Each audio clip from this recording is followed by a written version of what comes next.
head linesman for the National Football League.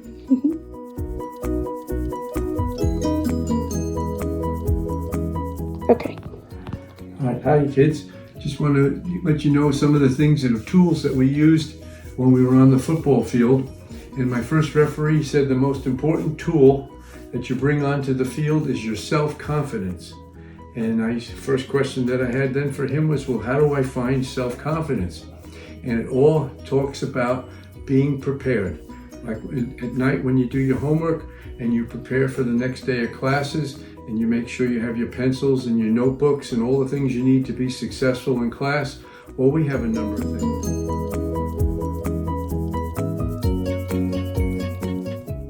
One of the first things is make sure you're dressed and you look good and you know what you're doing. And one of the tools we have is a cap. And after you throw a flag, if you see another foul, your backup flag is your cap, and you'll throw that to indicate that. And here's the flag.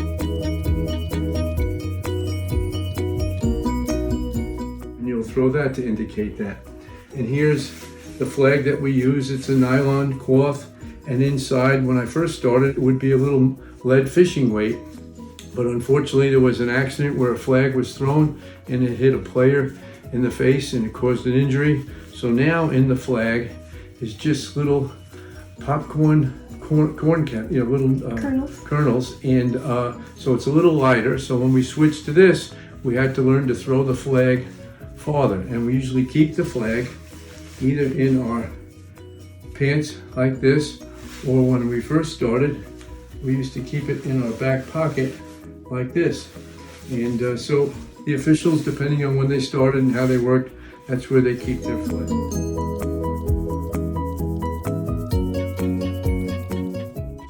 Another important piece of equipment for my position as head linesman, I work with the chain crew, and we keep track of the downs, 1 down through 4. And once we cross the 10-yard line to gain, then we move the chains. And this is the clip.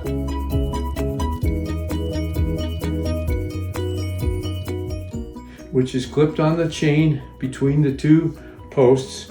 And then the yard line is marked by this little slider, because the yard lines are every 5 yards, and that's how it's worked out. So that's to help us for that.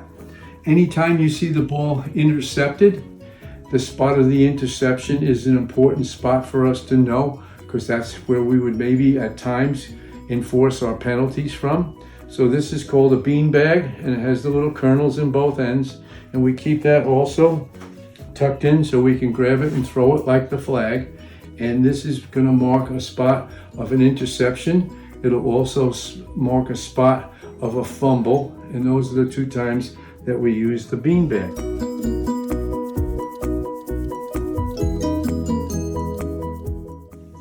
Then in our shirt pocket is a small card, and on that card we have all the information of who the captains are and the different coaches. And also we write down when we have fouls or we give warnings. And this is the pencil that we keep in our shirt pocket along with our penalty card. And after the game, we then write down all the things that we write down during the game on a copy of that, and that goes to the office so that the supervisor who watches each of our games all day to find out what we did good and what we need to do better. And that's how that works. Now, to help with, since they're a head linesman, but everybody uses this, it's a wristband, and it's called a down counter.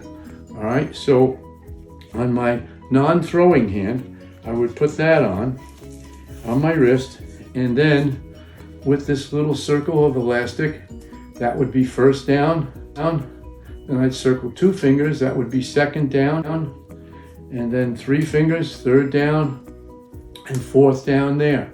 So when I tell all the officials and remind them what the down is, I'll make a signal for first down, I'll make a signal for second, third is like 3-ring circle, we call it, and 4th down is a fist. All right, and that way we all help each other, and we keep track of downs with our down counter and with our hands. When the ball is ready to be snapped, one of my 2 whistles that I carry, one on a lanyard, I have the whistle in my mouth, ready to blow it in case there's a foul.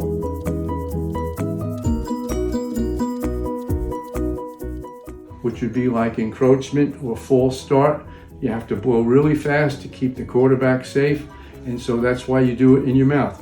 Once the ball is snapped and it's a legal snap, and you just spit the whistle out, and then your other whistle that I use is a hand whistle, and I learned from my dad. I just make a little cut of a football shoelace, and I have a ring in it, and it hangs loose like that. So when I'm running, I could hold it or I could let it go.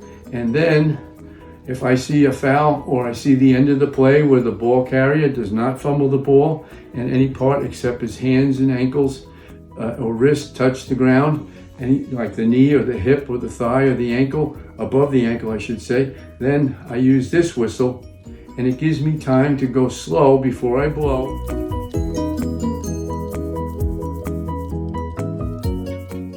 And I look for the ball, and I make sure it's possessed and it's not loose, and then I kill the play. And then we start all over again.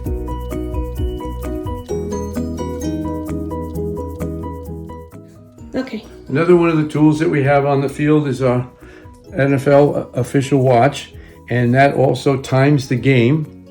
And then some officials actually time the time between the downs, so there's no delay of game, and that also happens on the watch.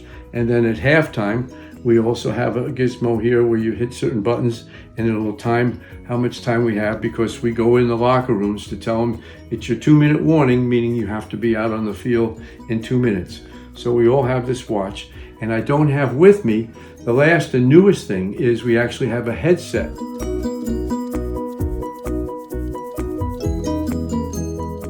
It goes in your ear, clips over, it's got a battery pack on the back of your belt, and with that headset it's called O2O, stands for official to official.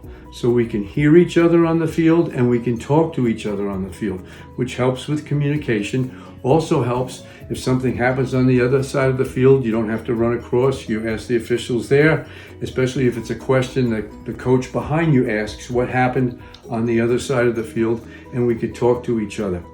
Two of the officials that have the O2O headset, they can talk to the replay official up in the booth with his assistant, and then we can get help from upstairs when there's something that needs to be corrected and the like. And then those same two special headsets that go there, they also talk to all our supervisors in Manhattan, New York, who are in what's called the Art McNally Command Center, where they have about 12 different TVs, big ones, and they have all the technology to replay each play in slow motion in high definition.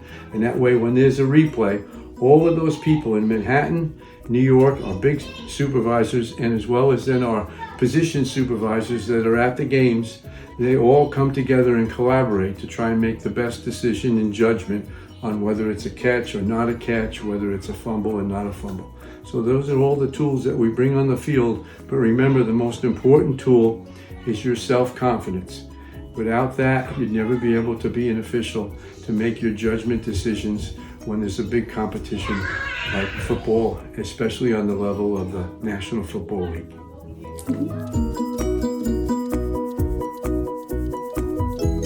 When I'm on the line of scrimmage, I count 11 in the huddle.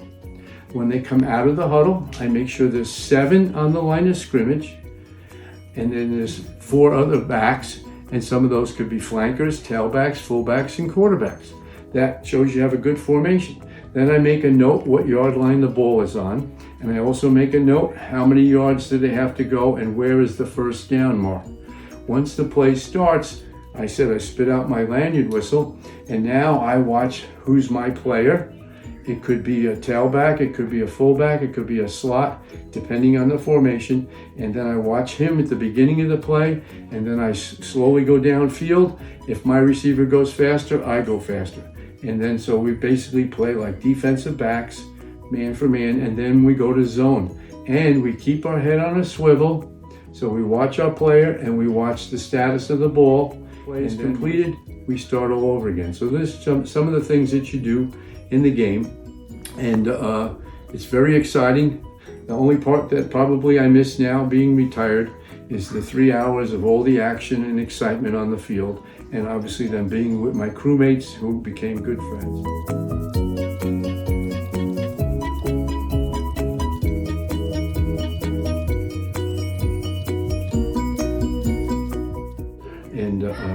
After that, I like being home with my children and my grandchildren. And what skills, education, or tools do you need for this role? Well, I graduated Manhattan College as a physical education major, and so I was in education for 43 years. I taught on all 3 levels in physical ed, elementary school, middle schools, and high school. And on the high school and middle school level, I coached football and track and field. And after a number of years with that, I became an assistant principal and got myself into administration. And one of my professional goals in education was to become a high school athletic director, which I was for my last 17 years working in New York State. And I finished up my 43-year career with 10 years teaching elementary phys ed in Ridgefield Public Schools. So after my coaching, I started to go into officiating. My dad was an official in all 3 major sports for many years.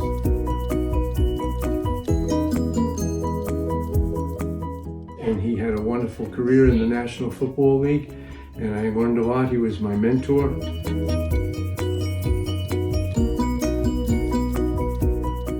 And after a short time doing college ball, I got into the USFL.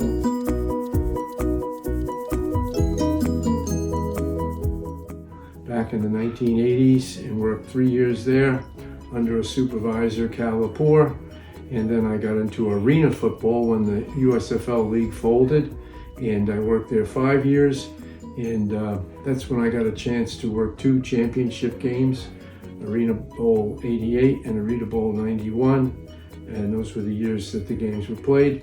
And that gave me exposure to the NFL scouts.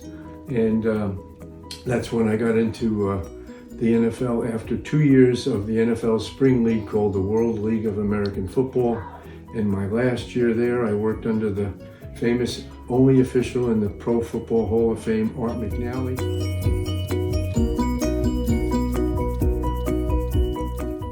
He was my direct supervisor, and he awarded me for a good season of working a World Bowl. And that was up in Montreal, Canada.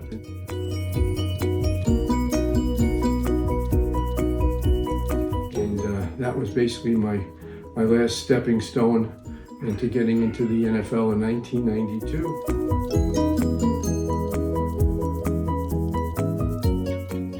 Where I worked under Jerry Seaman as my first supervisor, and worked under a number of ones. And after 25 years on the field, I retired and became a mentor for the younger officials for 1 year. And then my grandson Edward came along, and I didn't want to go away weekends anymore. So that was the end of my career in professional football refereeing, which was for 36 years. So it was a good run. Had a chance to work Super Bowl 35 in Tampa. Brought the entire family there. It was lots of fun. And I worked 4 championship games. The last 2 in New England, and the famous one called the Deflate Games. That was exciting to work. I worked 7 division championships, or playoffs, we call them, 6 wild cards, a Pro Bowl, a Hall of Fame Bowl. So I had a wonderful career, and I had a lot of good lucky bounces, as we say in the sport, and that's basically my time. I worked with some wonderful gentlemen on some great crews, and still stay in touch with my good friends we made over the years, and it's been a wonderful, wonderful, blessed experience. And hopefully you'll be successful in school. Always do your best, and don't worry about the rest. Take care now. Bye-bye.